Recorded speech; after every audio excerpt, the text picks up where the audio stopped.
Muy bien, bienvenidos otra vez todos nuevamente a nuestro 15º Foro de Mercadotecnia Internacional Renovación, Retos y Alternativas para la Nueva Realidad, con la participación de nuestro gran amigo Jorge Martín Díez Zamora.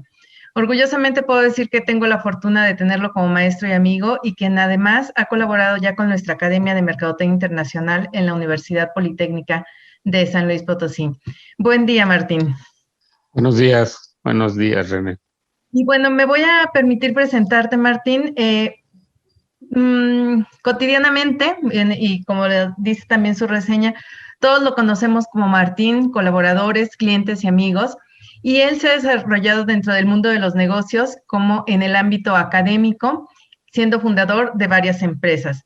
En 1998 establece Mercadies, que es una agencia de inteligencia de mercados y estudios de opinión, además de ser líder en el sur y occidente de México.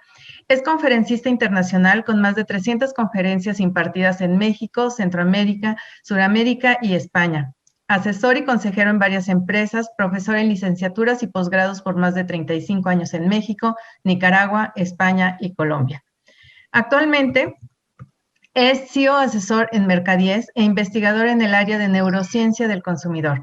Profesor en posgrados de la Universidad Pontificia Bolivariana de Colombia, Universidad Anáhuac y la Unison. Autor del libro 10 mitos de neuromarketing y de diversos artículos relacionados con el marketing, la investigación de mercados y neurociencia aplicada al marketing. Vamos a poner aquí también en el chat su blog, que es www.martin10.webly.com. El año pasado, con los chicos que ahora están en octavo, en aquel entonces en sexto semestre, se había organizado una conferencia para poderla tener con Martín aquí en San Luis Potosí. Debido a la pandemia, esta conferencia pues tuvo que ser pospuesta y tenemos el agrado que el día de hoy se cumple como este reto, este sueño, además con los avances de tu investigación. Martín, te cedo la palabra y muchísimas gracias por estar con nosotros. No, al contrario. Gracias por la invitación y bueno, voy a compartir pantalla para que podamos empezar a revisar aquí el contenido de la plática. Bueno, como decía René, ahí se ve pantalla, ¿verdad? Sí. Ok, perfecto. Como decía René, me he dedicado últimamente a formalizar, no nada más en términos de la investigación que nosotros hacemos en Mercadies, en la empresa que fundé hace ya mucho tiempo, sino en también formalizar estudios que nos permiten realmente empezar a desarrollar lo que nosotros, como otros investigadores, hablamos como la neurociencia del consumidor, ¿sí? Pero sin embargo, es importante ahorita, en estas primeras etapas, porque esto surge a raíz de toda la prostitución que se dio sobre el neuromarketing a partir del 2002-2003. En el 2008 empiezan a surgir algunos papers que cuestionan precisamente la falta de formalidad en la investigación, en la supuesta investigación, porque yo me preguntaría, muchísimos libros que están escritos, vaya, se nota claramente que la persona que lo escribió habla sin tener conocimiento y mucho menos sin haber hecho investigación sobre la aplicación de la neurociencia al estudio del consumidor. Entonces, en este caso, esta formalización la estamos haciendo a través de estudios, a través de alianzas. Actualmente estamos por ingresar al Consejo Mexicano de Neurociencias como empresa y yo acabo de terminar el alto diplomado en neurociencia cognitiva y seguramente voy a iniciar otro diplomado porque está muy interesante. Es inteligencia artificial y neurociencia, ¿sí? Entonces, esto es importante porque de lo que les voy a hablar realmente está basado en ciencia. Está basado en investigaciones, obviamente investigaciones desarrolladas con protocolos. Si ustedes leen muchos de los libros de neuromarketing que existen en este momento, se van a dar cuenta que nunca explican ni protocolos e incluso ni metodología de cómo supuestamente se realizaron los estudios. Entonces, yo sí quisiera dejarles muy claro esto y la otra es, tiene que ser con bases científicas, porque ahora que yo he tenido la posibilidad de entablar comunicación con verdaderos científicos, sobre todo neurocientíficos, pues realmente ellos cuestionan mucho de lo que se hace en el marketing por esta falta precisamente de bases científicas. Entonces yo creo que es el momento de desarrollar en esta disciplina tan hermosa que pues yo le he dedicado a mi vida, materialmente, mi vida profesional, eh, a hacerla más creíble, a hacerla más científica y que no solamente partamos de modas, ¿no?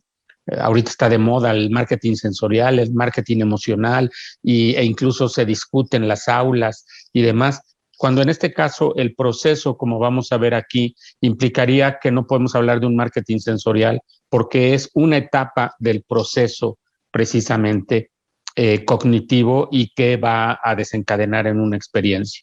Entonces, yo sí los invitaría mucho a que trataran de empezar a formalizar mucho más las cosas, ¿no? Y que obviamente materias como investigación de mercados, estadística, matemáticas, las tomen mucho más en serio porque es el futuro.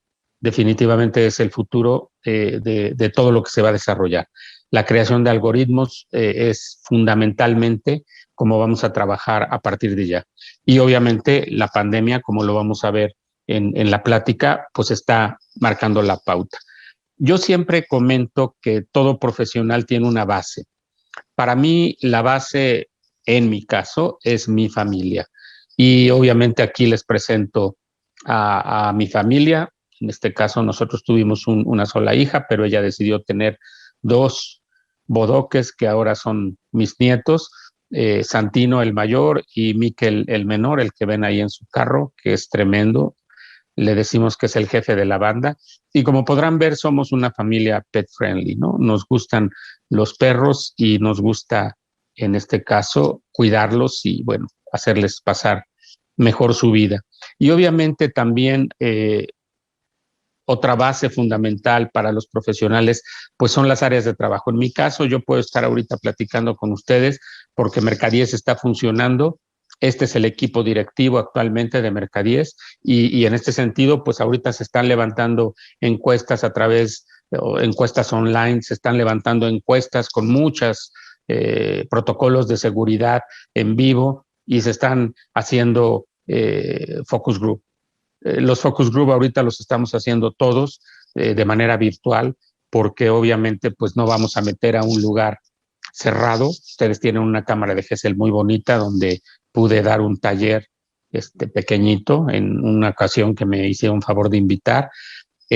Obviamente no vamos a poder tener en una sala pequeña a 8 o 10 personas, ¿no? Con todo lo que está sucediendo ahorita con la pandemia. Entonces, por eso todas las entrevistas de profundidad y los focus group se están haciendo virtualmente. La empresa actualmente se ubica como la número 1 en el sur y occidente del país y somos la número 18 a nivel nacional.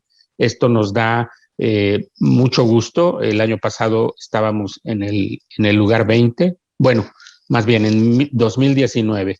Esto es 2020, todavía no ha salido el ranking para 2021. No sé qué vaya a pasar porque pues me he enterado que por desgracia algunos amigos que tenían empresas de investigación han cerrado.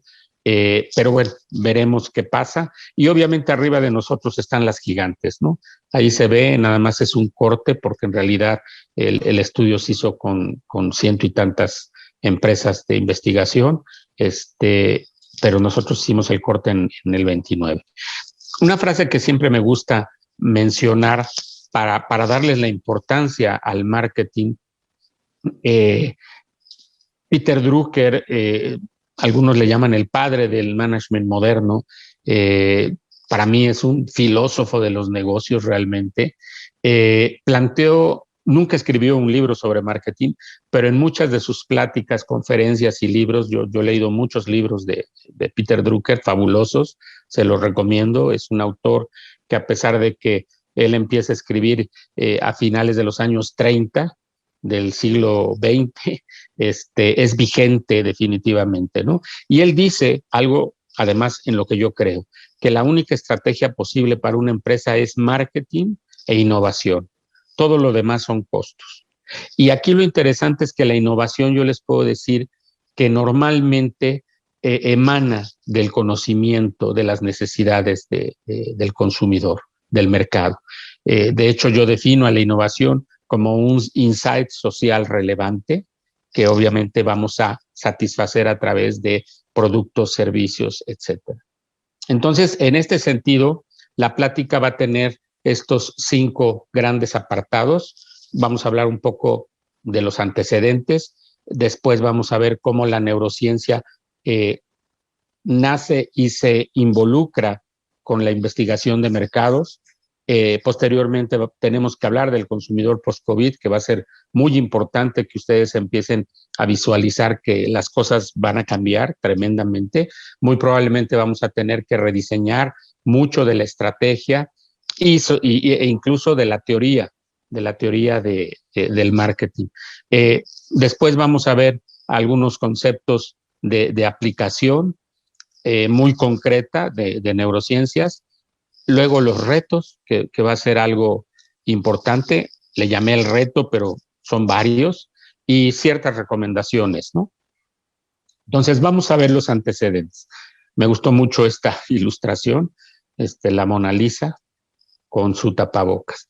El marketing nace bajo el paradigma de la economía vertical. ¿Qué es la economía vertical? Bueno, es transformar materias primas, distribuir esas materias primas hechas ya un producto, usar ese producto y desechar. En eso estamos inmersos y esa es la economía vertical y ahí es donde nació el marketing. Entonces, lógicamente, pues durante mucho tiempo al marketing no le interesó si los envases podían ser reciclables, si en este caso podía reutilizarse o reusarse algún producto, sino simplemente así era el paradigma y la concepción de la economía.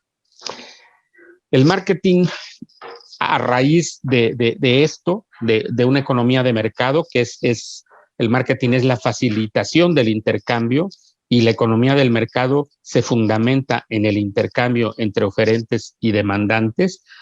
Básicamente tiene, según un gran amigo que es Ricardo Oms, las siguientes etapas o eras que nacen en 1950. Lo interesante es que realmente el marketing como lo concebimos hoy en día parte de 2 lecturas básicas que curiosamente coinciden en el año de 1960. La primera es una lectura que se llamó Miopía, de Teodoro Levitt, que también se la recomiendo, y la segunda es de donde nacen las 4 Ps. Mucha gente cree que las 4 Ps las desarrolló Kotler, pero eso no es cierto. Kotler retoma de este artículo y posteriormente un libro que se llama Comercialización del autor que es Jeremy McCarthy. Y en este caso, esas 4 Ps consolidan ya realmente lo que es actualmente el marketing. En su primera etapa, del 50 a los 70, era una masificación, el consumidor era pasivo, ya existían las 4 Ps a partir de 1960 y se hablaba de un mercado meta, pero sin diferenciarlo. En la segunda etapa surge el concepto de posicionamiento y esto es muy importante. Surge el concepto de marca existía, pero se le da la relevancia que realmente debe tener porque la definición de posicionamiento es precisamente el lugar que guarda la marca en la mente del consumidor, aunque no se sabía realmente qué pasaba en la mente. Ahora con la neurociencia estamos tratando de acercarnos a entender qué sucede y obviamente se empieza a hablar ya de percepción del consumidor y no solo conducta. Y esto ya es un viraje muy importante en el paradigma que vamos a tener ahora en términos de cómo comunicarnos con el mercado, ¿sí? Que sería la publicidad. En este caso, a partir de la siguiente etapa, a partir del 2000, esto va del 70 al 2000, podemos hablar de una tercera era, en donde ya se personaliza mucho, se habla de nichos de mercado, se empodera el consumidor y obviamente en la anterior etapa, en los 90, se inicia la digitalización y obviamente en 1990, de hecho esa década de 90 a 2000 se le llama la década del cerebro o la década de la neurociencia por todos los avances que tiene y además porque ya se manifiesta la neurociencia como una aglutinadora de diferentes neurodisciplinas. En este caso, la digitalización y surge el neuromarketing a partir del 2002, como les decía, se consolida el branding, que va a ser el cómo desarrollar y administrar una marca precisamente, y obviamente a partir del 2010, con una serie de críticas sobre el neuromarketing, ya podemos hablar de neurociencia del consumidor. Hay algunos autores, incluso neurocientíficos, que se metieron a decir, bueno, ¿qué es esto del neuromarketing? Y ellos dijeron, ellos plantearon, ¿puede hablarse de una neurociencia del consumidor? Sí, si hacen la investigación como debe de ser, con protocolos, con metodologías, etcétera, ¿sí? Entonces, las redes sociales cobran una importancia relevante. Ricardo Oms se queda hasta la tercera etapa. Yo hablo de la cuarta etapa, con redes sociales, la revolución digital y la neurociencia del consumidor, y definitivamente a partir del 2020 vamos a tener que hablar de una quinta etapa. En esta quinta etapa, posterior obviamente, post-COVID, lo que vamos a observar es una maximización en el uso de las redes sociales, el e-commerce, maximización del e-commerce, la utilización del Big Data, que es toda esa información que existe en Internet y que la podemos a través de una serie de algoritmos canalizar en métricas y obviamente nosotros tener información. Investigación cualitativa y cuantitativa virtual, que les digo que nosotros tuvimos que hacerlo, pero sin embargo ahorita tenemos protocolos, metodologías y que están funcionando de maravilla. Tendrán obviamente algunos cuestionamientos, pero en otro sentido tenemos ventajas sobre lo que era la investigación cualitativa no virtual o presencial. Y obviamente los protocolos de salud que van a ser una variable importantísima. ¿Qué se va a minimizar? La masificación, las reuniones, obviamente, el merchandising, todo lo que implique en este caso inseguridad para el consumidor. Y lógicamente ya no vamos a poder estar lanzando anuncios a través de medios masivos simplemente para ver qué pasa, ¿no? Estos cuatro locos, porque así les llamaron en su momento, precisamente fueron los que promovieron esta revolución digital al facilitarle al consumidor final el acceso a lo digital y obviamente, bueno, en un principio a Internet y obviamente lo que desencadenó eso, que es toda una vida digital. Entonces, la evolución del paradigma del sistema de mercado obviamente va a tener una vertiente que es la revolución digital que nos lleva a un nuevo paradigma de la economía, que es la economía del conocimiento.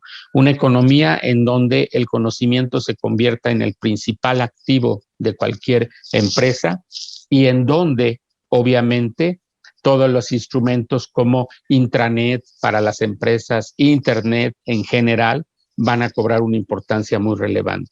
Y esto también va a provocar un cambio en el paradigma en el sistema de mercado, que va a ser cambiar de una economía vertical a una economía circular. Y las empresas se van a tener que ajustar a esto. ¿Y en qué radica esta economía circular? Básicamente en que vamos a seguir transformando materias primas en productos, pero ahora ya no vamos a desechar como última etapa, sino vamos a recuperar a través de las 3 R's. Vamos a reducir consumo, vamos a reutilizar lo que ya está fabricado y vamos a reciclar lo que sea posible reciclar. Y las empresas tienen que entrar en este esquema, ¿sí? Ya no vamos a poder seguir bajo un esquema, un paradigma del marketing en donde lo importante era que consumieran los consumidores, sino ahora vamos a tener que entrar en este esquema. En Europa se está dando, yo tuve la experiencia en Ámsterdam de una botella de un jugo. La diferencia entre la botella de cristal y el Tetra Pak era mínima, eran verdaderamente céntimos de euro. Y en este sentido, la botella era tan bonita que obviamente la ibas a reutilizar. Y ahí todavía venía un letrero, un flyer, o sea, colgando, en donde te daban 3 formas de reutilizarla: como florero, como jarra o como jarra de noche, ¿no? Para el budó. Entonces, interesantísimo, porque hacia allá vamos. Entonces, como les comentaba, de 1990 al 2000 tenemos la década de la neurociencia, o también algunos le llaman la década del cerebro, y esto viene a consolidar precisamente ya la neurociencia como una integradora de diferentes neurodisciplinas: la neurofisiología, la neuropsicología, las neurotecnologías, ¿sí? Y obviamente entonces tenemos que tener, los que queramos dedicarnos a la neurociencia del consumidor, un conocimiento sólido sobre todo lo que es neurociencia. Entonces, es interesante ver cómo algunos diplomados que checo en la red sobre neuromarketing, vaya, ni siquiera mencionan lo que es la base estructural de todo lo que es el funcionamiento neuronal, que es la neurona, la célula. Entonces, tenemos que entender cómo funciona una célula en general, para entender entonces cómo funciona una neurona, ¿sí? Entonces, la gente que se quiera dedicar a esto va a tener que hacer, obviamente, una especialidad, y lógicamente con muchas bases científicas, ¿sí? Ok, ¿qué es la neurociencia y la investigación de mercados? ¿Cómo se dio esta, vamos a llamar, integración? Bueno, la salud mental se puede ver afectada por diferentes factores que la hacen más vulnerable, como es el socioeconómico, la raza. El término es fuerte, pero estoy citando a los autores, que son Nathan y Harris, en 1983, y el género. Entonces, obviamente ya ahí implica el diferenciar a los sujetos de estudio. Tú no puedes meter, simplemente decir, voy a meter a 20 chinos o a 20 alemanes a mi estudio. No, tú tienes que hacer una clasificación que finalmente es una parte de la metodología de la investigación de mercados en marketing, ¿no?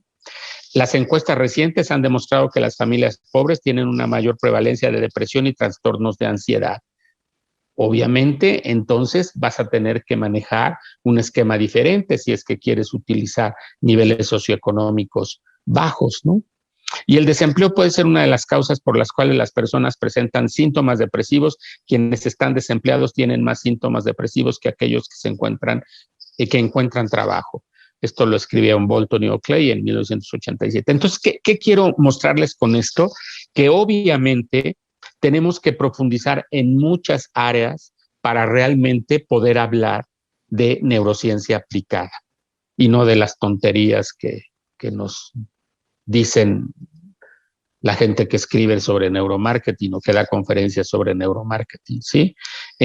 Obviamente, lo social, lo económico, el género, incluso, por ejemplo, los estados que tenemos en este caso, por ejemplo, las mujeres, ¿no? La menstruación, que va a generar un bombardeo de hormonas que obviamente no serían sujetos de estudio. Todo eso lo tenemos que entender, sin necesidad de ser médicos, obviamente, pero sí entender todas esas variables que no nos permitirían obtener biométricas correctas, y que lógicamente entonces estaríamos cometiendo errores gravísimos. En este desarrollo del marketing, ¿cómo se fue dando el desarrollo de la investigación? En la primera etapa era solamente investigación cuantitativa, encuestas básicamente. En la segunda etapa ya se incorpora la investigación cualitativa, pero todavía en un principio con algunos sesgos, sobre todo porque en los años 40 llegó un investigador de Europa, de Austria, alumno precisamente de Freud, y trató de hacerle ver a las agencias de publicidad que las entrevistas psicoanalíticas podían funcionar para esto. Y la verdad no, porque obviamente el psicoanálisis parte de una serie de paradigmas que actualmente la neurociencia rechaza totalmente y que además considera al psicoanálisis como una pseudociencia, ¿no? Entonces, tenemos que valorar también todo ese tipo de cuestiones. Entonces empiezan los focus group, que incluso mucha gente piensa que nació la metodología en Estados Unidos, pero no, en realidad nació en México, la desarrolló el doctor Jorge Mate, que era chileno-mexicano, y bueno, yo tuve la oportunidad de hacer proyectos Mercadíes y su empresa, que es Estudios Psicoindustriales, en conjunto, y una gran persona. Pero yo le insistía, doctor, escriba, nunca quiso escribir, y pues yo espero en un libro que estoy preparando, pues darle un reconocimiento que bien lo merece, ¿no? En la tercera etapa tenemos la investigación cuantitativa, cualitativa, pero se involucran los aspectos etnográficos y sociales, que son muy importantes. Entonces, ahora los programas de marketing deben de incluir disciplinas como la sociología o la antropología, porque son herramientas poderosísimas para entender el comportamiento, en este caso, el por qué toma decisiones el consumidor y cómo las toma. Y obviamente, como decíamos, surgía el neuromarketing, pero gracias a Dios y a los científicos, a partir del 2008 empieza a haber artículos que lo cuestionan mucho, y entonces podemos empezar a hablar de neurociencia del consumidor. Hablaremos obviamente de investigación cualitativa con base etnográfica, de investigación cuantitativa y Big Data, pero en el caso muy concreto que nos tiene aquí platicando es la parte de neurociencia, y así es como se incorpora. Y en la quinta etapa, con las condiciones que les decía yo que se van a dar post-COVID, obviamente vamos a utilizar la investigación cuantitativa y cualitativa virtual, el social listening, que es una técnica muy interesante, que es precisamente escuchar, aprender de las relaciones sociales que se están dando en Internet, en la red, a través de las redes sociales, ¿sí? Y es interesantísimo. Ya hicimos un estudio basado básicamente en esto, y la información fue impresionante, y lo más importante, nuestro cliente desarrolló estrategias que fueron eficientes, sobre todo ahorita en estos tiempos de COVID, ¿sí? Obviamente el Big Data y la neurociencia, ¿no? La neurociencia aplicada. Entonces, esta es la evolución que tuvo. La neurociencia surge, o sea, no surge, desde los años 60 ya había autores que decían, todos estamos estudiando al mismo sujeto de estudio, y en este sentido, bajo los enfoques de cada una de las neurodisciplinas, pero finalmente lo que nos interesa es los procesos cognitivos que le dan, en este caso, comportamiento. Entonces, ahí en la década de los 90 es cuando ya se habla de neurociencia, y como les comento, por todos los avances, sobre todo tecnológicos, se le considera la década del cerebro. En 2002 surgen los primeros planteamientos de neuromarketing, en 2008 las críticas hacia el neuromarketing, y en 2014 ya incluso grandes agencias de investigación de mercados como Nielsen, como Ipsos, empiezan a hablar de neurociencia del consumidor. Para precisamente tratar de una manera de divulgación, escribo yo 10 mitos del neuromarketing, tal vez un poco apresurado en cuanto a que cada vez me provocaba más el hecho de darme cuenta que empezaban a surgir libros y libros y libros. Por suerte ya se paró ese boom, ¿sí? Pero libros que no tenían ni pies ni cabeza, ¿no? Yo decidí escribir el libro cuando estaba en el aeropuerto El Dorado, en Bogotá, Colombia, y había una librería que estaba dentro de las salas ya para abordar avión. Y en este caso vi un libro que decía Neuropacking. Ahí fue cuando dije yo, tengo que escribir el libro. Creo que ahora en la segunda edición, ahorita está agotado.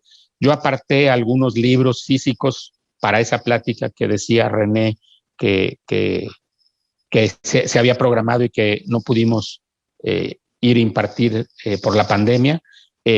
Esos están ahí.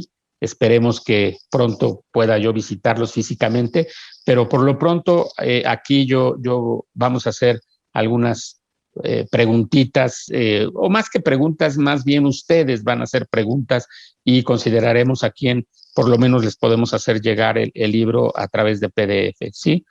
Y el libro, precisamente, 10 mitos del neuromarketing, le llamé mitos porque los mitos siempre han existido. El problema es que hay muchos mitos, precisamente aspectos mitológicos que surgen de la interrelación humana, porque el humano es muy dado precisamente a hablar, a socializar, pero finalmente no tienen una comprobación empírica o científica, ¿no?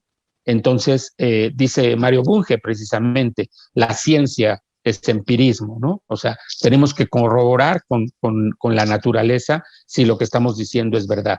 Y entonces le llamé 10 mitos del neuromarketing precisamente para desmitificar esto. En el libro planteo en uno de los capítulos este algoritmo que es muy importante para entender cómo procesamos nosotros la información que llega del medio ambiente. Nosotros en este caso tenemos básicamente estímulos de energía química o física que a través de nuestros sentidos se convierten en una sensación cuando entran en nuestro cerebro. Esa sensación siempre tiene un filtro emocional, ¿sí?, que se da en estas estructuras subcorticales. Estas estructuras están por debajo de la corteza cerebral, ¿sí? Pero aquí en la ilustración, bueno, se muestran para que se puedan observar el hipocampo, que está muy relacionado con la memoria, memoria sobre todo a largo plazo, la corteza otorrinal, la amígdala, que está muy relacionada con aspectos precisamente conductora en cierta forma o distribuidora de estímulos hacia generación de emociones. Y entonces estas estructuras subcorticales procesan una emoción.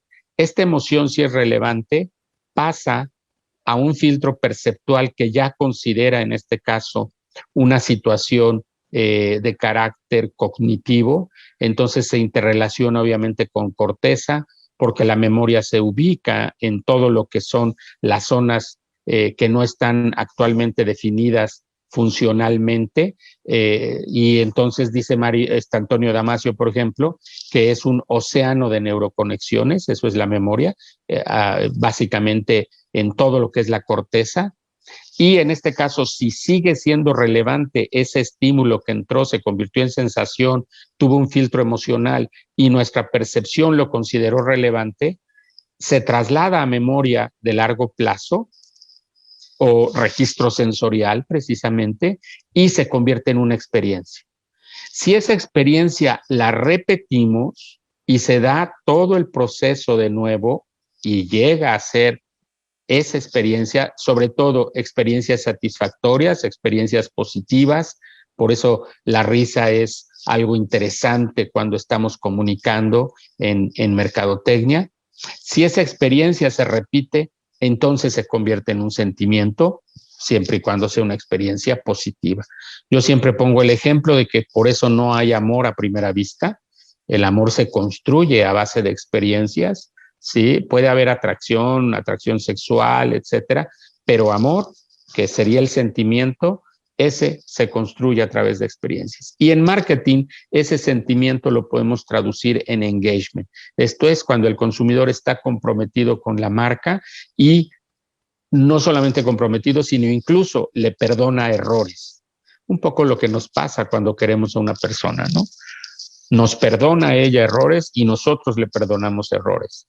Entonces, este algoritmo nos permite precisamente entender que no podemos hablar de marketing sensorial, porque es el inicio del proceso, que no podemos hablar de marketing emocional, porque es una etapa del proceso, que no podemos hablar de marketing perceptivo, ¿sí?, porque es una etapa del proceso, y que si quisiésemos en un momento hablar de marketing de experiencias, podría ser. pero a mí no me gusta ponerle apellidos al marketing. El marketing es el marketing, ¿sí? Y en este sentido no es ni emocional, ni sensorial, etcétera, perdón. Entonces, este es si lo viéramos como un proceso, ¿sí? Input, output, esta es la entrada, ¿sí? Este es el proceso que se da dentro de nuestro cerebro y más bien a través de nuestro sistema nervioso, porque en ocasiones hay emociones que nos llevan a movimientos corporales, etcétera, etcétera, ¿sí? Y una salida que sería precisamente sentimiento, experiencia y, bueno, como conclusión, engagement.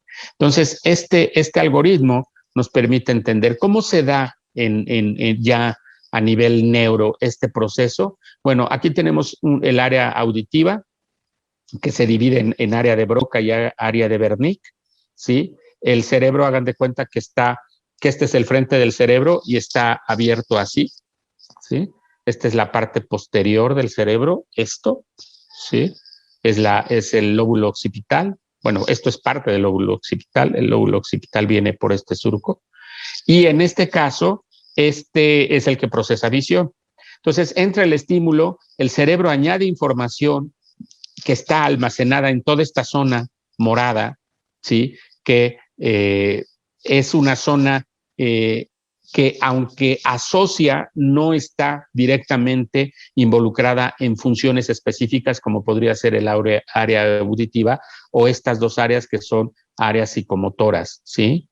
Entonces, esta memoria incorpora obviamente información, ¿sí? Todo esto, y regresa, y nosotros, es interesante, nosotros no pensamos en palabras, pensamos en imágenes.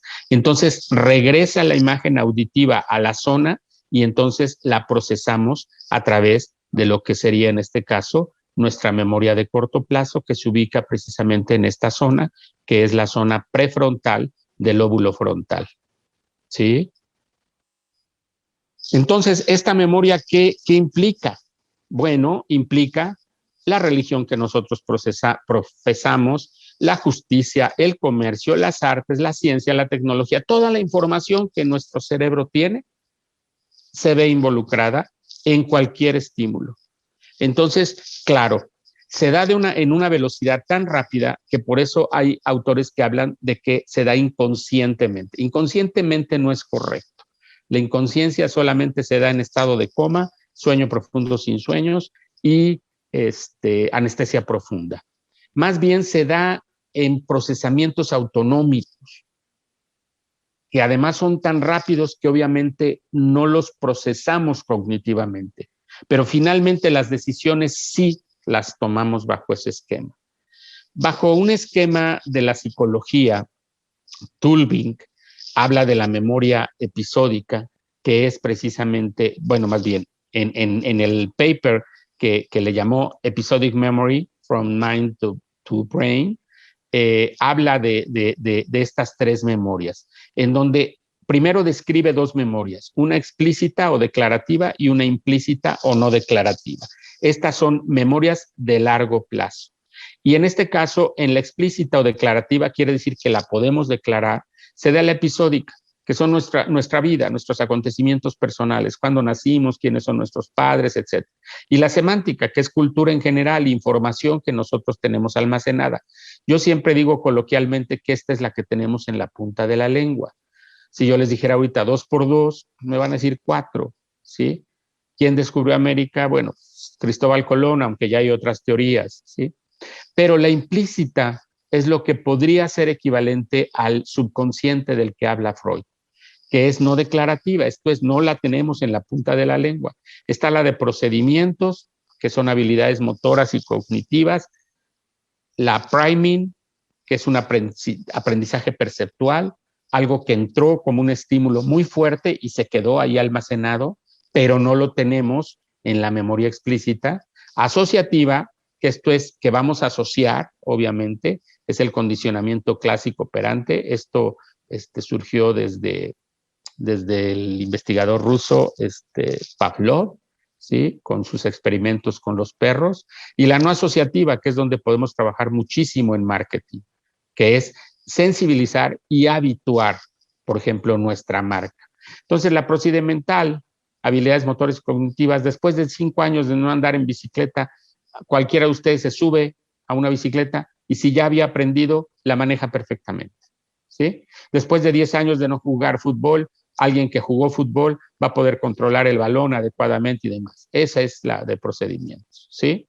Si yo les dijera ahorita, denme 3 características de Santa Claus, seguramente pensarían en rojo, un Santa Claus vestido de rojo, gordo y con barba.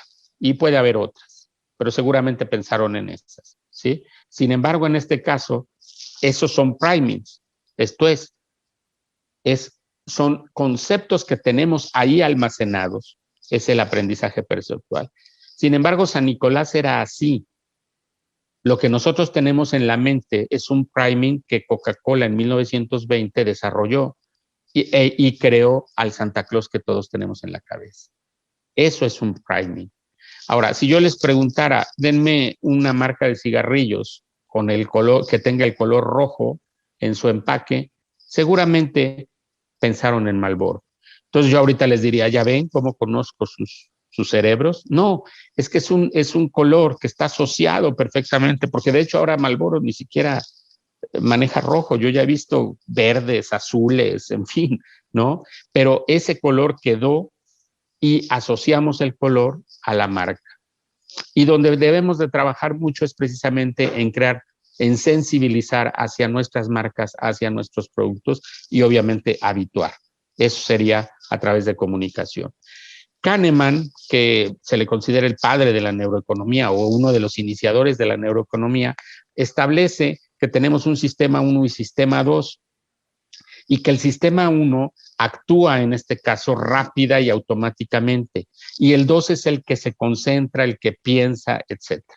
Entonces, por ejemplo, llegamos a un supermercado y nosotros tenemos una marca de mayonesa que siempre consumimos, no vamos a analizar el empaque ni nada, vamos a tomar la mayonesa y la vamos a poner en el carrito. Eso es sistema 1. Pero nos recomendaron una nueva mayonesa que dicen nuestros amigos que está increíble, que sabe increíble. Llegamos, bajamos el envase, revisamos, vemos el contenido, vemos qué cantidad tiene, vemos quién la está fabricando, o sea, hacemos uso en este caso de aspectos complejos, incluso de computaciones, porque a lo mejor decimos, es que la nueva mayonesa tiene 50 gramos menos que la mayonesa que yo compro, ¿sí? Hacemos cálculos sobre el precio. Eso es sistema 2. Normalmente trabajamos muchas de nuestras acciones con el sistema 1, pero eso no quiere decir que sea, en este caso, inconsciente o subconscientemente, sino son procesos que están asimilados en nuestras diferentes memorias implícitas y que en el momento en el que actuamos salen. Entonces, este proceso de habituación cognitiva automatizada es precisamente el concepto de posicionamiento desde la perspectiva ahora de la neurociencia. Entonces, en este caso, ¿cómo funciona a través de esta situación que estamos viviendo el proceso que revisamos desde sensación hasta engagement? Bueno, el estímulo mercadotécnico genera la sensación, el medio ambiente va a verse involucrado, se da el proceso y en la etapa de percepción, el COVID ya modificó nuestra percepción. Entonces, si un empleado en un establecimiento no tiene mascarilla y no tiene careta y no tiene guantes y una serie de cuestiones que nosotros pensamos que van a evitar que si tuviese el COVID nos lo transmitiera, bueno, el COVID-19, obviamente está cambiando nuestra percepción. Y nuestra experiencia va a poder maximizarse si sentimos que la empresa nos está cuidando, ¿sí?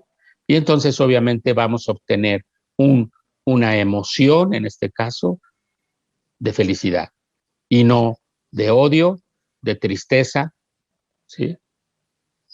o de desprecio, ¿no?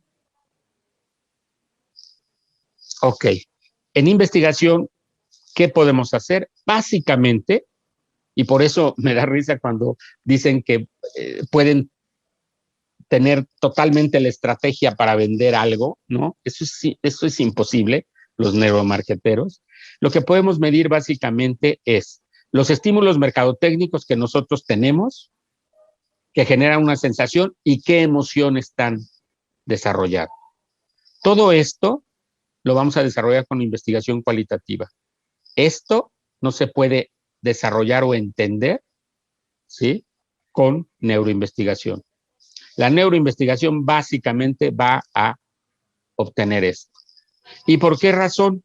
Porque obviamente lo que nos ayudaría, que finalmente no nos daría la conclusión final, pero nos ayudaría, que puede ser la resonancia magnética, que lo que va a ver son las activaciones de diferentes áreas relacionadas con los procesos, en este caso cognitivos sobre todo, que podríamos relacionarlos con estos tres elementos, es un costo inalcanzable para la investigación de mercados. Y obviamente el engagement, si queremos ver si hay engagement, lo vamos a tener que valorar con investigación cualitativa y cuantitativa. Entonces la conclusión es, no vamos a desechar la investigación cuantitativa y cualitativa, sino más bien vamos a incorporar la neuroinvestigación para enriquecer nuestros procesos de conocimiento del consumidor. Daniel Kahneman, Premio Nobel de Economía en el 2002, a pesar de que él es psicólogo, y precisamente por eso se le conoce ya como el padre de la neuroeconomía, porque se metió a través de procesos económicos a entender el comportamiento. Dice que los momentos finales de una experiencia determinan el recuerdo que conservamos de la misma, ¿no? Entonces yo creo que es muy claro en este caso su conclusión. Entonces, lógicamente, sí, vamos a ser muy contundentes en esos momentos finales. ¿Qué está pasando con el consumidor post-COVID? Bueno, las grandes megatendencias después del COVID, hay un artículo muy interesante en la revista The Economist, en donde dice que obviamente adopción de nuevas tecnologías, retirada de las cadenas productivas globales y un aumento de los oligopolios orgánicos. Estas tres condiciones van a modificar totalmente los mercados. Eso es un hecho, ¿sí? Nosotros hicimos un estudio que le llamamos Tendencias del Mercado post-COVID y el estudio partió de entrevistar a muchos ejecutivos y ver, en este caso, cómo veían precisamente estas tendencias. César González, que es consejero y delegado de ING en España y Portugal, es un conocido. Yo viajo desde hace 6 años, todos los años a España, a dar pláticas y conferencias y seminarios, y tuve la oportunidad de conocerlo en una conferencia, y nos hizo favor de atender la entrevista. Y dice, innovar es entender los cambios de hábitos, ahí está lo que les comentaba, hay que habituar al consumidor y las necesidades de los clientes, combinarlo con las posibilidades que nos brinda la tecnología y ofrecer soluciones novedosas y en la medida de lo posible sorprendentes que mejoren la vida de nuestros clientes. Entonces me encantó y fue sobre la entrevista y lo pusimos como introducción. ¿Cuáles son en este caso las tendencias? Consolidación de canales online, cambios de usos y costumbres, cambios en educación, hipocondria social. ¿Qué quiere decir esto? La sociedad se va a sentir propensa a enfermarse. Entonces tenemos que considerar eso. Responsabilidad gubernamental, o sea, nuevos candidatos, nueva política, va a haber cambios también ahí.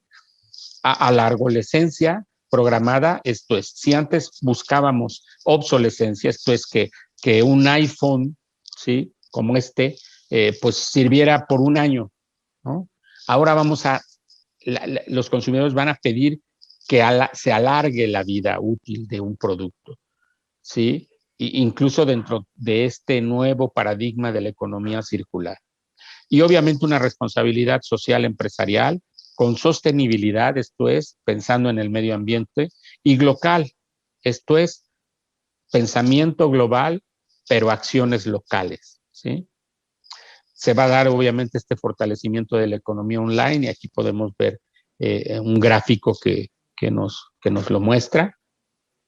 Sí, y yo escribí un artículo para una revista colombiana en 2017 que me pidieron sobre las tendencias de la investigación de mercados. Entonces yo pensé, bueno, antes de hablar de las tendencias, tengo que ver cómo podemos definir las exigencias, más que necesidades, exigencias que tiene el consumidor. Y entonces yo llegué a 5 Cs, que son las que tengo ahorita en pantalla, que es co-creación, el consumidor quiere participar en la creación de los productos o servicios, conveniencia, facilitar al máximo el proceso de consumo, clic consumo, o sea, una rapidez lo más rápido posible, compra de experiencias, ya no compra productos y servicios, compra experiencias y obviamente compartir y pertenecer. Fueron las 5. ¿Qué pasa con el COVID? Con esta adopción de nuevas tecnologías e incorporación del e-commerce, el consumidor post-COVID obviamente es distinto. Hicimos un estudio para corroborar estas 5 Cs, se siguen manejando, pero con ciertas adecuaciones. Por ejemplo, ahora la compra de experiencias la va a buscar, pero no en locales adentro, o sea, en puntos de venta, en el interior de los puntos de venta, sino, si es posible, fuera. Y esta compra de experiencias se va a relacionar mucho con identidad. Y lógicamente va a buscar cuidado. Entonces ya hablamos de 6 Cs del nuevo consumidor. Aquí vemos 2 ejemplos. Starbucks, que vendía experiencias dentro del punto de venta, pues está cerrando en centros comerciales y en muchas partes. Realmente está en una situación difícil después de una expansión muy grande. Alsea, que es la controladora o la franquicia controladora para América Latina y Europa, ahorita está en una situación difícil. Mientras que Iberia, en este caso, rápidamente planteó protocolos de salud y estableció higiene, desinfección, información, flexibilidad y tecnología, ¿sí? Entonces, hoy las marcas y las compañías se enfrentan a una nueva realidad, el COVID-19, que demanda una comprensión más completa del comportamiento del consumidor ante una situación sin precedentes. ¿Qué pasa con nuestro cerebro en tiempos de crisis? Bueno, vamos a ver. Aplicación teórica y neurotecnologías. Vamos a ver primero la teórica conceptual, ¿sí? ¿Qué está provocando el COVID? Ansiedad, que genera incertidumbre, falta de capacidad de predicción.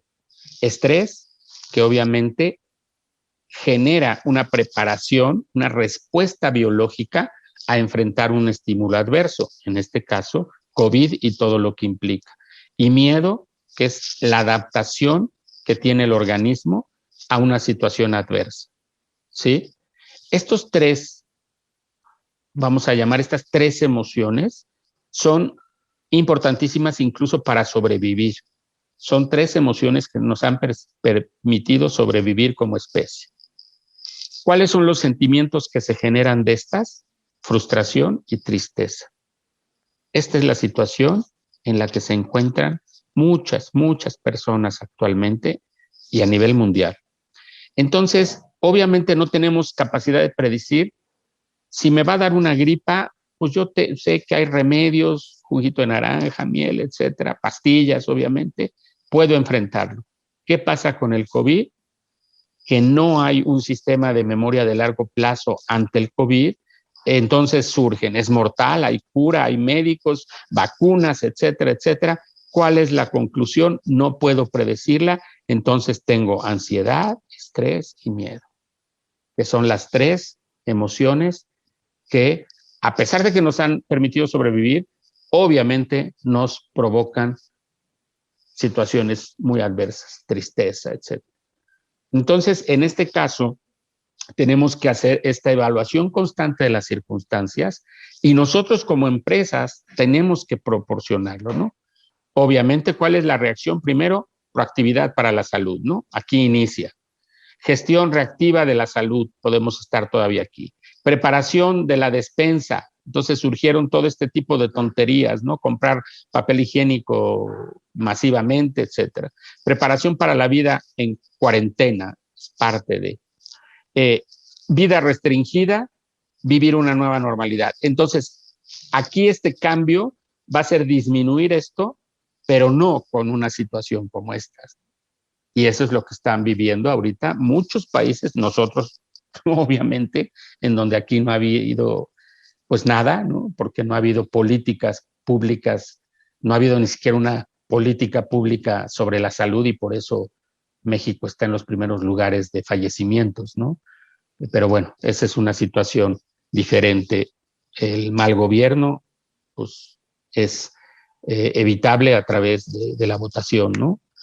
Esperemos, porque se están dando cosas tremendas. Pero bueno, debemos convertir las nuevas rutinas durante la crisis en hábitos hacia mi marca. Eso es lo que debemos hacer. Entonces, hay que generar conciencia. El consumidor va a hacer un análisis, obviamente va a comprar, los podemos retener a través de tarjetas de membresía, de premios, etcétera, y lógicamente tratar de generar que haya una recomendación. Las circunstancias que provocan estrés determinan cambios en el estilo de vida y hábitos, y entonces nosotros tenemos que ver en este proceso dónde podemos intensificar nuestras estrategias. Yo les diría, esto es increíble, pero esto funciona mucho, mucho. Ahorita acabo de encargar unos libros a la librería esta, ¿cómo se llama? No, Cafebrería, bueno, Cafebrería, algo así. Y fue increíble, pero me llegó una cajita, como ahí pues se compran libros y se toma café, me llegó una cajita con gomas con sabor a expreso, a café expreso. No se imaginan, me encantó, me encantó. Es una forma precisamente de retener. Yo lo compré porque era el único que tenía el libro que me interesaba. Bueno, no un libro, aproveché para comprar dos más, pero un libro que estaba agotado y que acaba de salir la nueva reimpresión, porque por desgracia Mario Bunge ya murió. ¿Cómo aprovechar entonces los cambios de hábito? Bueno, un priming es lávate las manos, crear una rutina, y la recompensa es que te sientes bien y obviamente tuviste un hábito de comportamiento. Entonces, ¿estamos recompensando a nuestros consumidores? Es la pregunta que debemos hacer, ¿no? Beneficios inmediatos, humor y entretenimiento. Entonces, por ejemplo, no sé, se me ocurre membresía para Netflix por un mes en la compra de tus libros, cosas por el estilo que permitan que lógicamente el consumidor se sienta bien, ¿no? Entonces, el primer aspecto, el sistema 1 prevalece sobre el sistema 2, que era lo que les decía. Entonces, un nivel de excitación, humor, evaluación cognitiva, subjetividad. Y las decisiones, pues puede haber una aversión a la pérdida, actitud frente al riesgo, grado de incertidumbre, que son sesgos cognitivos que siempre van a existir. Y en este caso, el segundo aspecto sería este sistema límbico emocional que prevalece sobre la corteza prefrontal y que provoca que el sistema 1 muchas veces se imponga sobre el sistema 2, que es el que planifica, organiza, controla, hace abstracciones y demás. Entonces, los procesos cognitivos, en este caso, va a haber una menor codificación de información por la situación que comentamos, estrés, ansiedad, etcétera, mayor atención a elementos relacionados a la situación actual.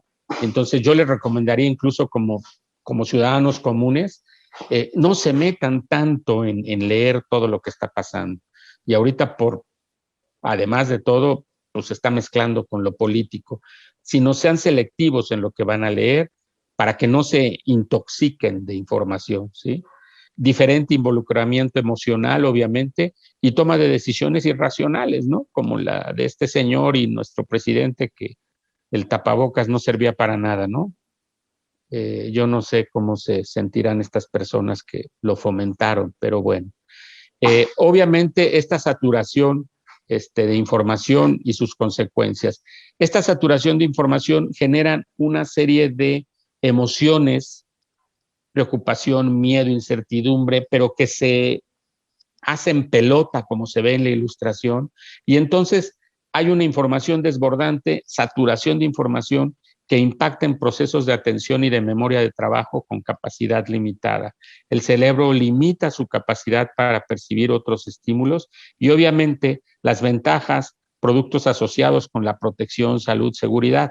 ¿Cuáles son las desventajas? Pues para el resto de los productos. Entonces, ¿qué debemos hacer si nuestro producto no es un producto asociado con la salud? Pues lógicamente meterlo en ese esquema, ¿no?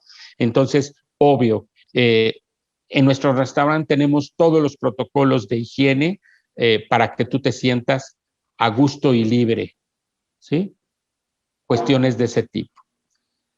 Lograr que la capacidad selectiva se dirija a tu marca, esto va a ser muy importante en la comunicación, activar la memoria emocional y priorizar información relevante. Entonces, se me hizo genial Mercado Libre.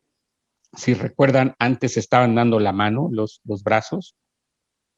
También se me hizo genial el planteamiento que hizo Audi. Para estar más unidos, mantengamos la distancia, igual que Coca-Cola.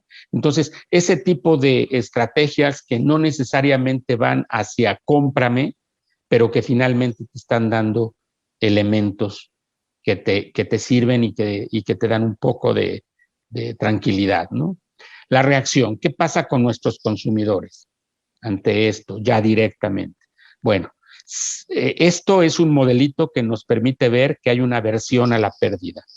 Esto es, la gente prefiere no ganar más, pero no perder lo que ya tiene, ¿sí? Y aquí lo podemos ver con el gráfico. Perdí $50 en el transporte público de camino a casa. Vean el nivel de dolor que causa. En cambio, vean, gané $50 por hacer una encuesta de Nielsen y vean en este sentido la alegría como es mucho menor que el dolor por la pérdida. Entonces, esa aversión lo tenemos, a eso se le llama también heurístico de la escasez, es un planteamiento que hace Kahneman y es un sesgo cognitivo, porque eso a veces no nos permite ganar más. En este caso, el efecto del segregarismo, el efecto en este caso de seguir al grupo es impresionante y en la ilustración lo pueden ver. Yo les puedo asegurar que esta señora que está poniendo, que ya tiene en su carrito un paquete de Lysol, está metiendo otro porque vio que varios llevaban. Entonces, eso es muy común. Seguir al grupo va a ser muy común. Hay que hacer que se siga en lo positivo y que no se siga en lo negativo. El caso de la pandemia muy concreto es que se ha seguido en lo negativo, ¿no? En estas ideas, por ejemplo, de no, el cubrebocas no sirve, es más, al contrario, te hace daño. O sea, por favor, ¿no? Cuando en este sentido sabemos bien y ya con experiencia que en las sociedades asiáticas ellos han controlado muchas pandemias al interior de sus países gracias al cubrebocas, ¿no? En Europa, ustedes llegan a un museo y van a ver a todos los asiáticos con cubrebocas, porque obviamente están en un lugar cerrado y si en este caso ellos tienen algún bicho, no quieren contagiarlo o no quieren contagiarse, ¿no? Es un principio básico. Yo no sé por qué aquí se tomó la decisión de ir en contra de, ¿no? Entonces, tomar decisiones en este caso con base en creencias, pésimo, pero es lo que se conoce como sesgo de confirmación y esto es lo que provoca mucho las pseudociencias y el creer en este caso en tonterías como planteamientos del neuromarketing como el botón de compra, por ejemplo, ¿no? Entonces tendemos a tomar nuestras decisiones basadas en nuestras propias creencias, a esto la neurociencia le llama sesgo de confirmación. Entonces no hay que tomar decisiones con base en creencias, aunque sean nuestras, sino en hechos. Eso es ciencia. Obviamente generalizamos características de elementos que se relacionan entre sí, a esto se le conoce como efecto halo. Entonces, el papel higiénico fue un ejemplo, puede ser también si alguien está en un escenario, le atribuimos mucho más cualidades de las que realmente tiene. Lo vemos más guapo, etc.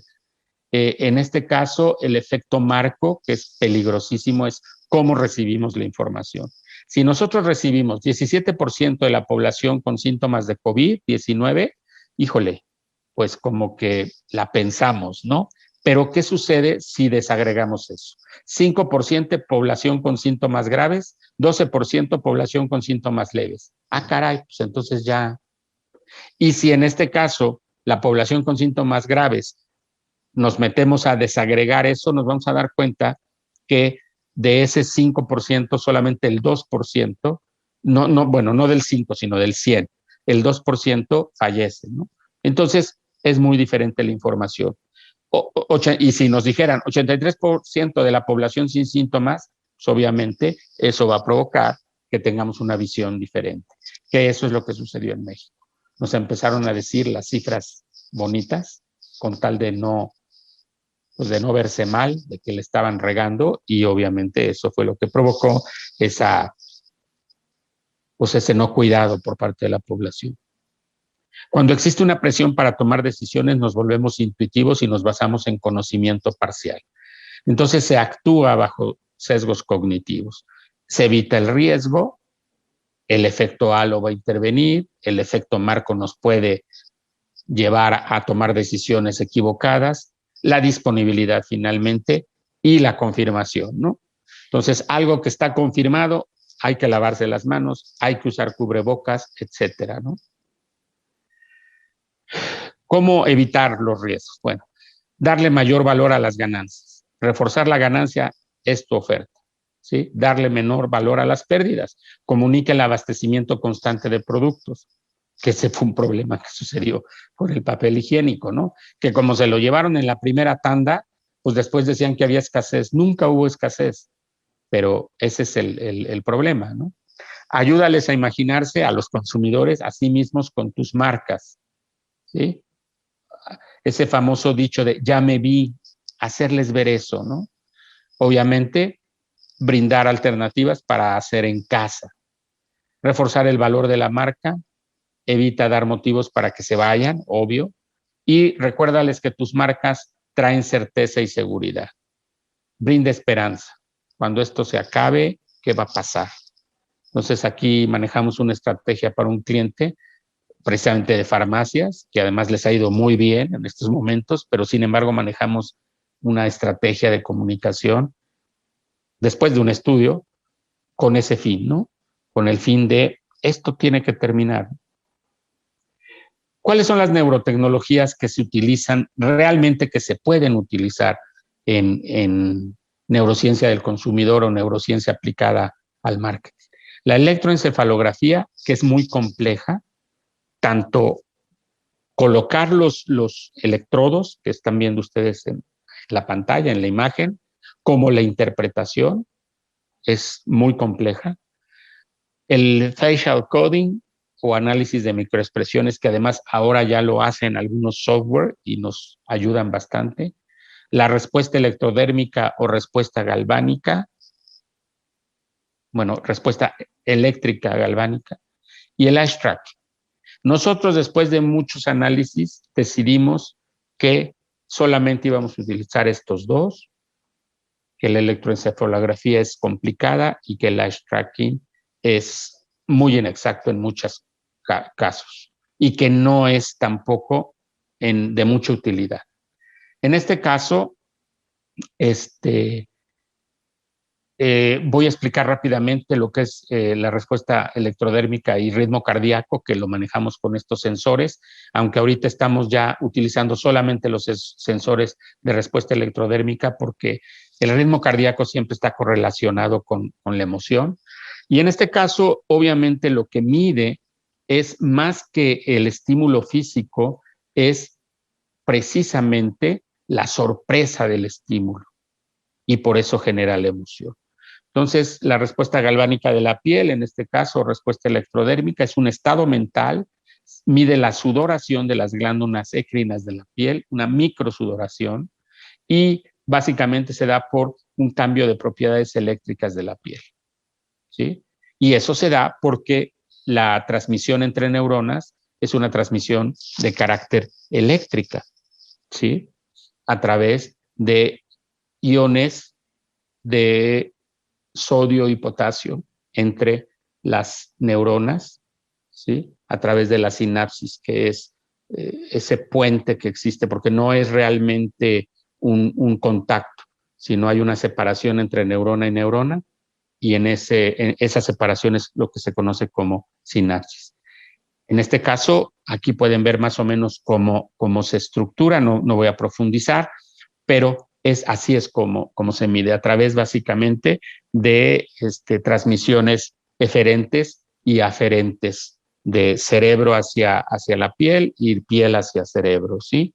Entonces, en este caso, este es otra de los sensores que utilizamos precisamente, y en este caso, esta es una gráfica que nos está midiendo en microsiemens cuál es la valencia emocional del estímulo que se registró, en este caso, en el tiempo que vamos midiendo. Aquí se decidió considerar 15 milisegundos, décima de segundo, 30 décimas de segundo, 45 y así, hasta un segundo, ¿no?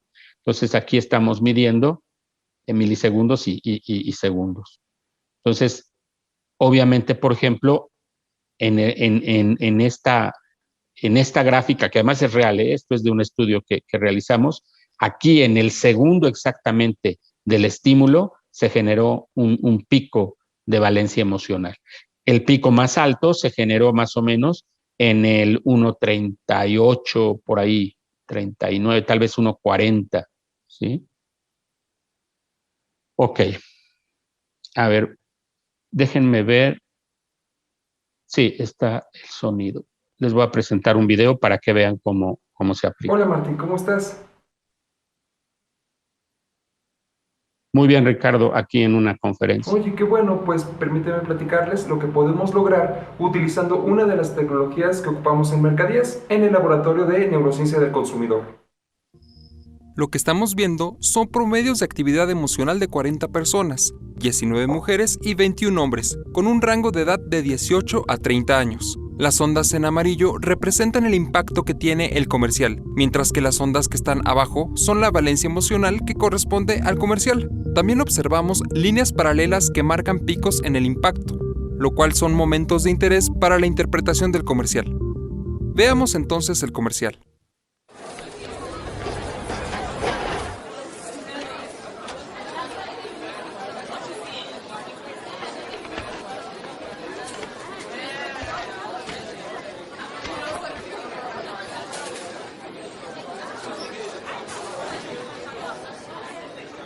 Hay una valencia emocional positiva ahí también. Estamos midiendo el promedio de las 40 sujetos de estudio con una edad de 18 a 30 años, ¿eh?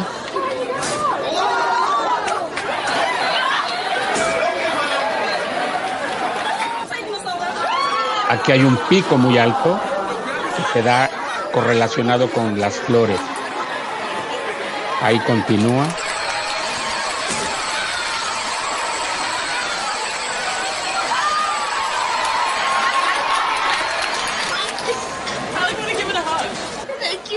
Ahí hay otro pico cuando dice thank you, Cole.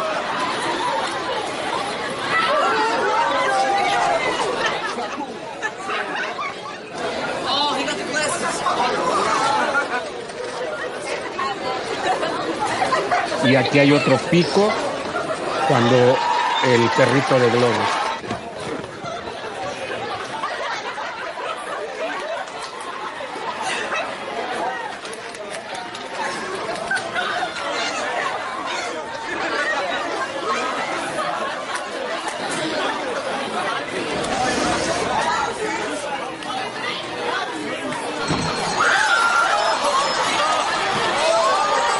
Y aquí, curiosamente, el panino gigante no generó un alto nivel de emoción.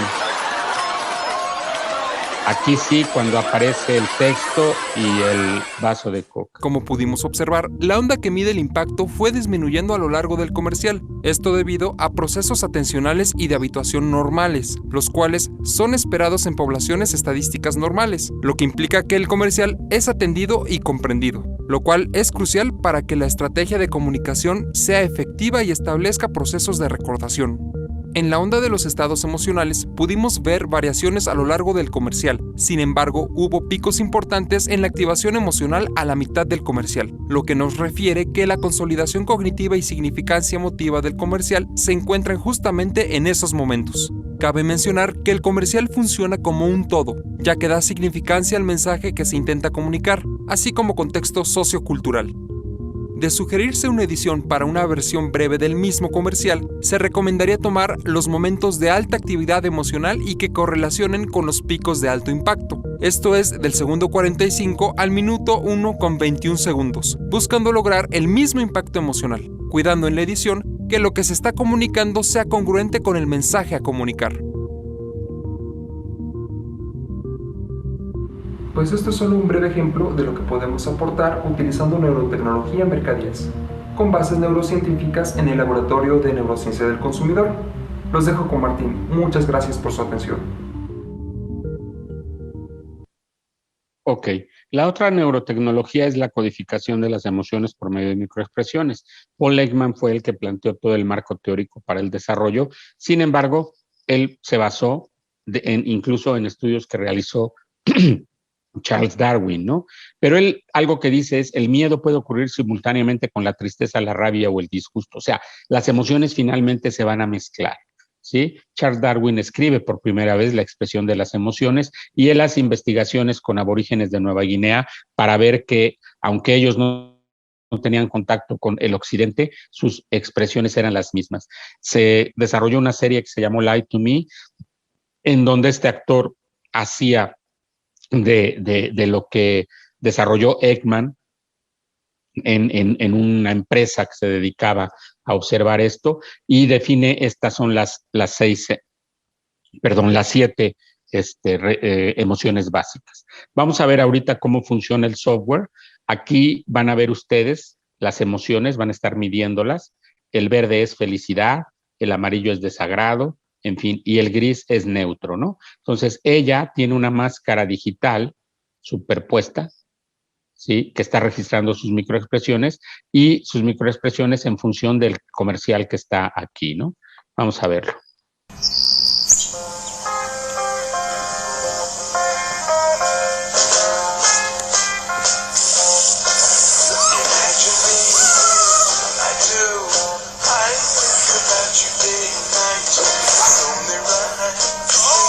Obviamente ella registra mucha felicidad cuando le va mal al hombre, ¿no?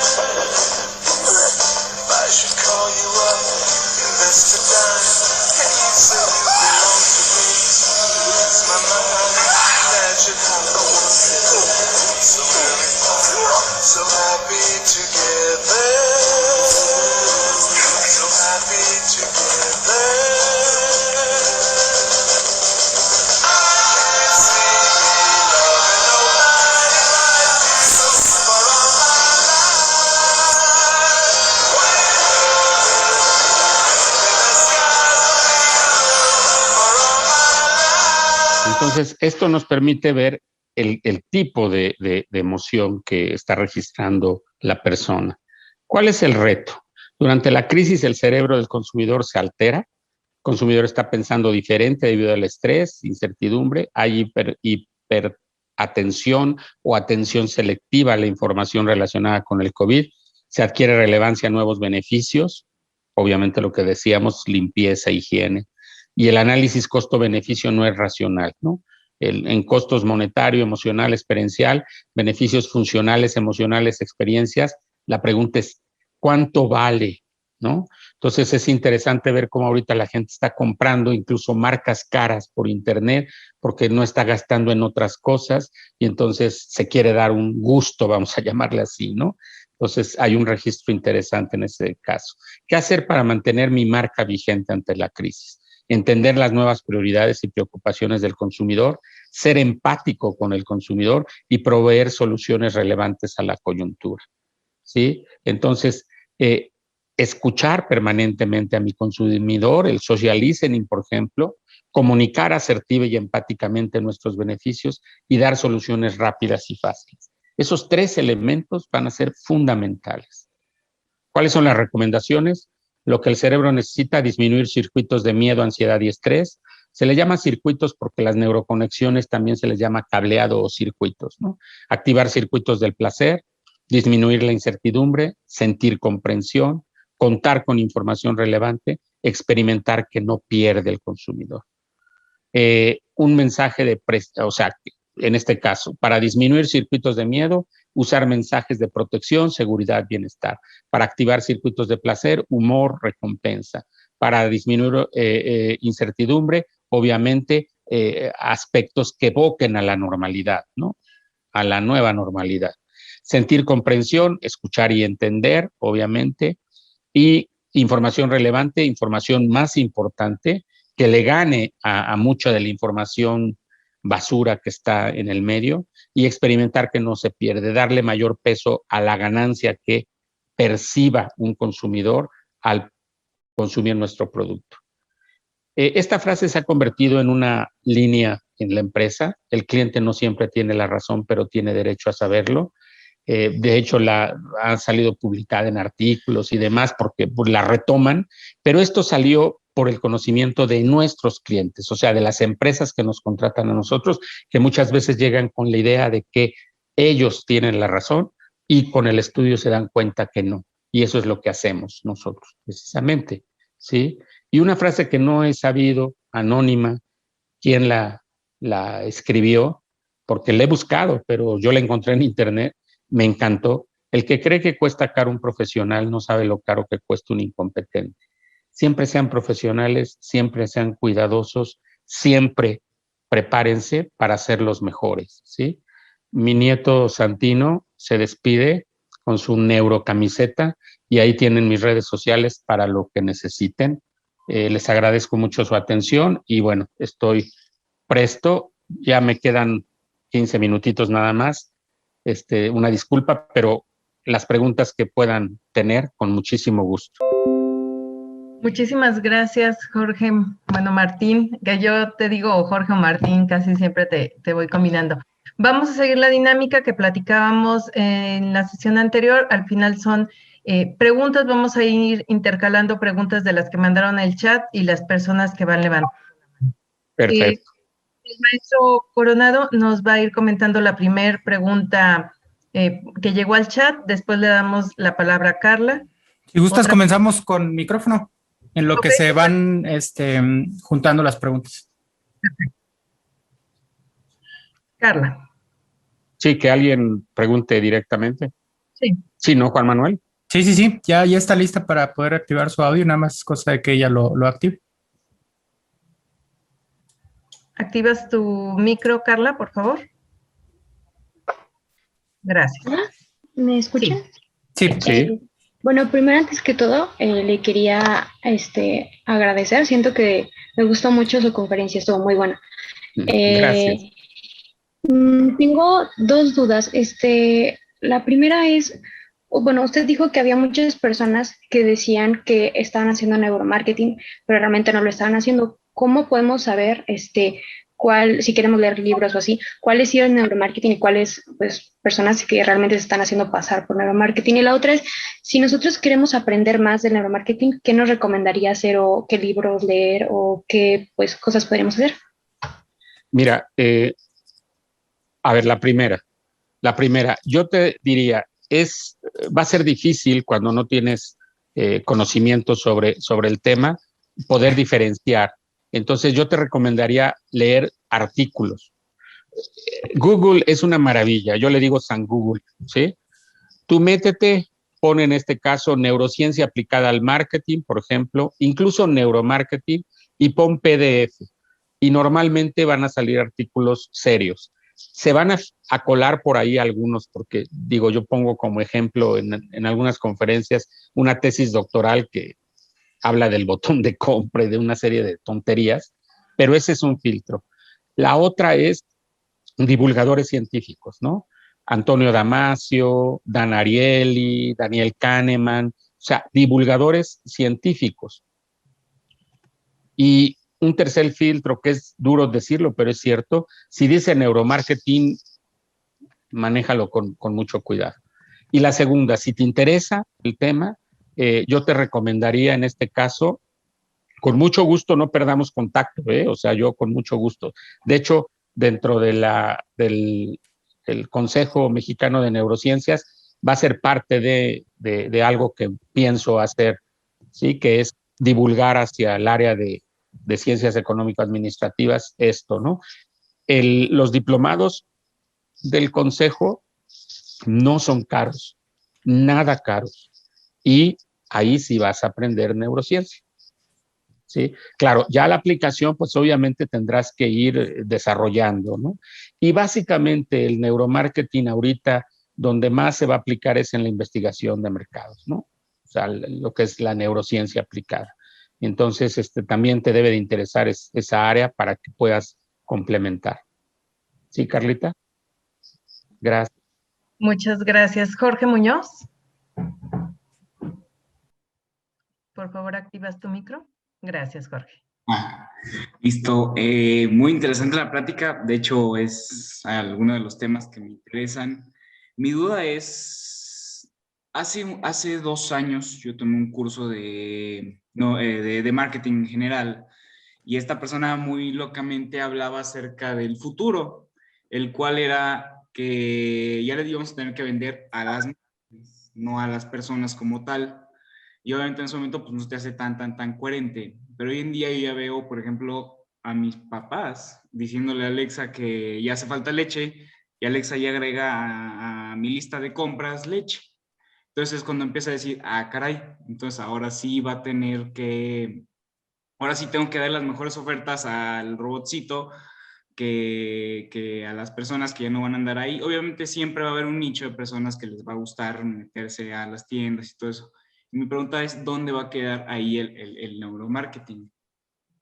No, o sea, finalmente tú vas a tomar decisiones siempre con tu mente, ¿sí? O sea, probablemente en este caso Alexa te puede recordar comprar la leche, tal vez incluso te pueda dar 3 o 4 opciones y tú elegir, y ahí está precisamente donde entra el conocimiento profundo del consumidor, ¿no? Entonces, ¿por qué compras leche Santa Clara que es más cara que leche Lala, por ejemplo? Eso es lo que tienes que entender. Eso es en donde te va a ayudar el neuromarketing, ¿no? Si tomaste ese curso de véndele a la mente y no a la gente, pues esos son los gurús de humo, precisamente. Sí. Esos son los gurús de humo. Entonces tiraste tu dinero, ¿no? Porque realmente con el respeto para ti, pero ese es el problema. Estas personas, es más, esta persona fue Jürgen Clary, con quien tomaste el curso, o uno de sus seguidores. No recuerdo. Ya no recuerdas, bueno. Yes. Estas personas, de hecho, ya no se dedican, fíjate, para que te des cuenta, ya no hablan de neuromarketing. Ahora, el último libro es Piérdele el miedo al dinero, ¿no? Ya están en una cuestión así de motivación, para que supuestamente ganes más dinero y demás. Entonces, ese es el problema, Jorge. Ese es el gran problema. Y las pseudociencias, de hecho, el libro que encargué, que les comenté en la conferencia, que me llegaron mi cajita de gomitas de café, es precisamente, se llama así, Las pseudociencias vaya timo, de uno de los más grandes filósofos de la ciencia, que acaba de fallecer, por desgracia. Bueno, quién sabe, ya tenía 100 años y ya no le tocó vivir esta pandemia, que yo creo que fue algo bueno. Pero bueno, el doctor Mario Bunge, doctor en filosofía, doctor en física y una personalidad a nivel mundial.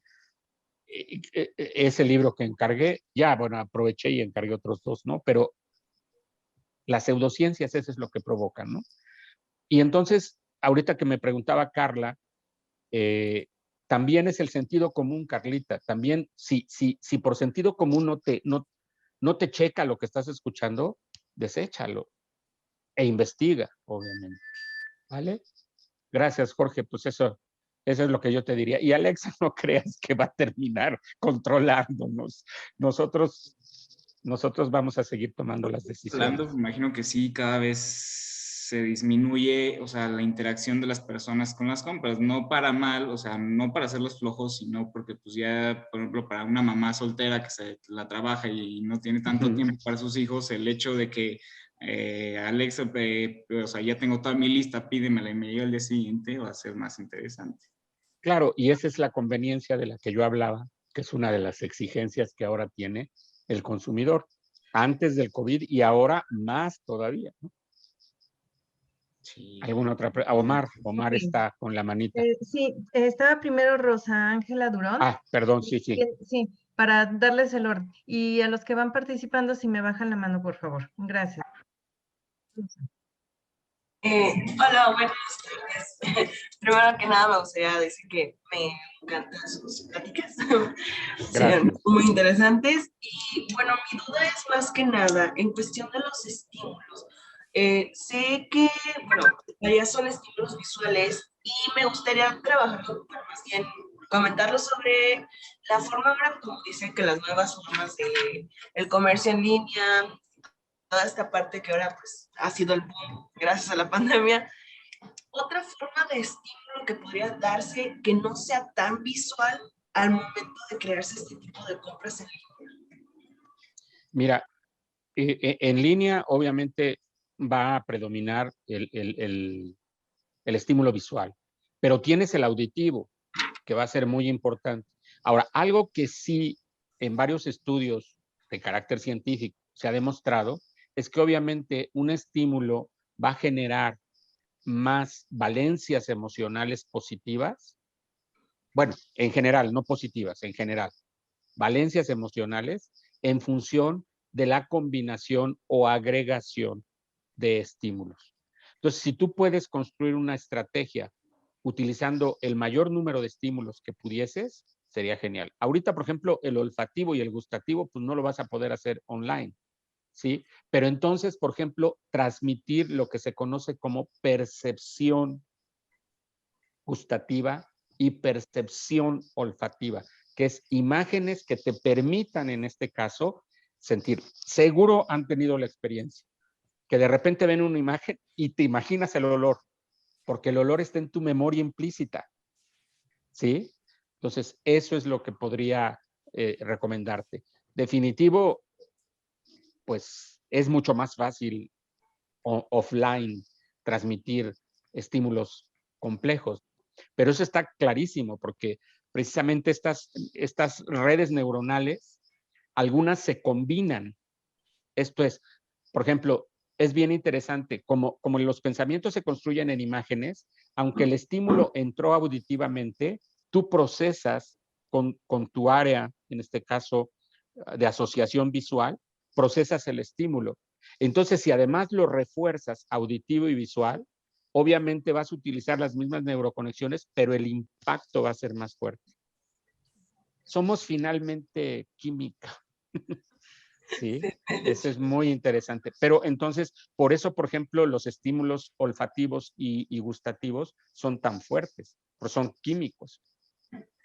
Sí, pero ahorita tendrías que hacer eso, Rosita, el tratar de generar percepciones gustativas a través de una imagen, no sé, se me ocurre una carne que se ve así, el vaporcito de que está recién hecha, ¿no? Digo, como ejemplo. No sé en qué estás pensando tú, pero eso podría ser. ¿Vale? Ok, seguimos con Omar Rico. ¿Ya se me fue? Omar, ¿dónde estás? Sí, es cierto, era Omar, ¿verdad? Omar, ahí está. Ahí Omar, está. adelante, gracias.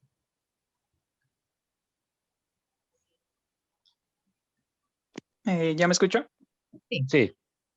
Ok. Bueno, como primer punto, agradecerle por la gran conferencia que nos acaba de dar. Creo que hablo por la mayoría cuando digo que esta era la conferencia que más nos interesaba o que más nos podía llegar a llamar la atención, y creo que nos dio con creces todo lo que podíamos esperar de ella.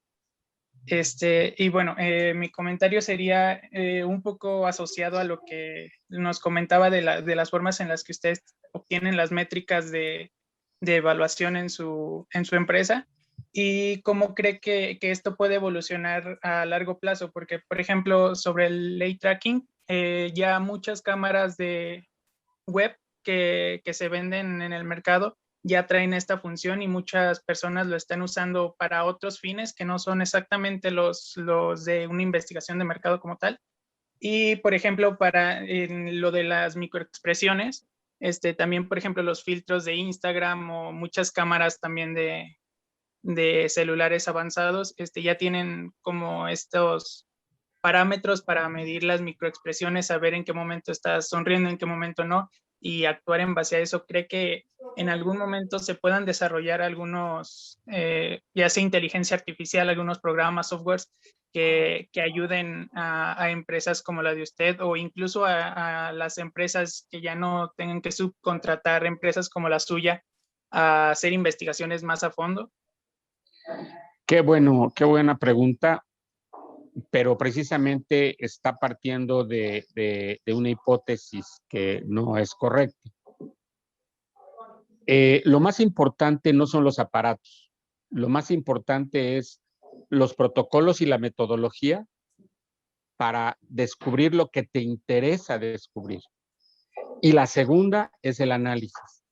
Las máquinas nunca van a sustituir el análisis, en este caso, de un especialista, ¿sí? Entonces, por eso Coca-Cola nunca constituyó una agencia de investigación de mercados dentro de Coca-Cola. Y Coca-Cola es la empresa que más invierte en mercadotecnia, ¿no? Entonces, incluso invierte el 20% de su presupuesto de mercadotecnia en investigación. Entonces, en este sentido, no te preocupes. Tú puedes tener la mejor neurotecnología y no te va a servir de nada si no tienes a la persona que pueda interpretar la información y después analizar y obtener las conclusiones que te permitan lograr el objetivo que estás buscando. El humano todavía no va a ser sustituido por las máquinas y en esto menos, ¿vale? Ok, muchas gracias. De nada. Gracias. Tenemos a Daniela García. Gracias, Dani. Hola, ¿me escuchan bien? Sí. Ay, hola, mucho gusto. Estuvo buenísima la plática, ¿eh? Gracias. Quería hacer una pregunta que la verdad me genera mucha curiosidad. Es relacionada con que siempre nos dicen como de que vende los beneficios porque es lo que le interesa al consumidor, pero en este tiempo donde pues todo es como colectivo, el miedo es colectivo, o sea, como todo el frenesí es colectivo, ¿qué cree que pese más ahora? Si los beneficios que tiene de manera individual lo que está vendiendo la marca o los beneficios colectivos, por ejemplo, de que no, pues cierto porcentaje de determinadas ventas va a ser donado para tal causa, como para el personal de la salud que se ha estado aquí trabajando para los fines de COVID, o como tal, o sea, que tienes descuento por X situación, o sea, como que únicamente individual o que sea de manera colectiva. Sí, mira, número uno, primero, tienes que diferenciar beneficios funcionales, o sea, si el producto no te funciona, olvídate, y beneficios emocionales. Dentro de los beneficios emocionales vas a tener precisamente esta colectividad, como le llamas tú, o esta visión colectiva de la empresa hacia que obviamente beneficiemos al medio ambiente y demás. Entonces, ¿qué va a pesar más en tu producto? Entonces, a lo mejor tú tienes en este caso un producto vital, como puede ser una medicina, pero el laboratorio no está haciendo nada colectivo, no está desarrollando en este caso nada de responsabilidad, pero esa medicina es fundamental, eso es funcional, ese es atributo funcional. Entonces, en este sentido, lo vas a consumir.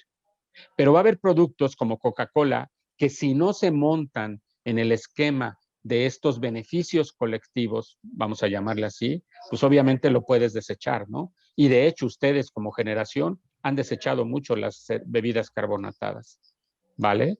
Entonces, pero tienes que diferenciar eso. Todo producto o servicio tiene un beneficio funcional y uno emocional. ¿Qué tanto peso va a tener? Bueno, va a depender de tu estrategia, pero es lo que te digo, un taladro que no puede hacer un agujero en la pared, pues por más que diga que es socialmente responsable, no lo van a vender, ¿sí? Entonces tú tienes que visualizar